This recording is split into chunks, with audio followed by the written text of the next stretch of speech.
মৌমাছির অতর্কিত আক্রমণে আহত ১২ জন, এর মধ্যে ৪ জনের অবস্থা গুরুতর। বর্তমানে তারা বিলোনিয়া হাসপাতালে চিকিৎসাধীন। ঘটনাটি ঘটে রবিবার সকাল 11:30টা নাগাদ বিলোনিয়া থানাধীন সুকান্তনগর গ্রাম পঞ্চায়েতের উত্তর বিলোনিয়া এলাকায়। কিছুই বুঝে ওঠার আগে হঠাৎ ঝাঁকে ঝাঁকে মৌমাছির অতর্কিত আক্রমণ শুরু করে এক বয়স্ক ব্যক্তিকে। ওনার চিৎকার চেঁচামেচি শুনে এলাকার লোকজন ঘর থেকে বেরিয়ে আসার পর তাদের ওপর আক্রমণ শুরু করে মৌমাছির দল। এই মৌমাছির আক্রমণের হাত থেকে নিস্তার পায়নি এলাকার গৃহপালিত পশু পাখিরাও।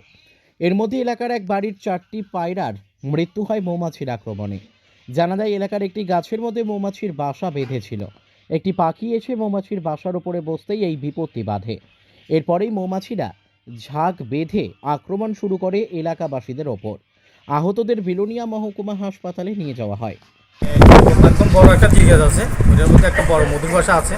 তো হঠাৎ মনে হয় একটা পাখিটাকে বইছে, একদম খুব বেশি পরিমাণে মধুপোক এসে আমার বাবা ছিল আর বেশ পাড়ার লোক 10-12 জন ছিল, সবাইকে একদম এলোপাতাড়ি কামড়িয়ে তো একদম খুব খারাপ অবস্থা। এখন বিল্লা হসপিটালে ওরা অ্যাডমিট আছে, খুব বেশি পরিমাণে কামড়ে।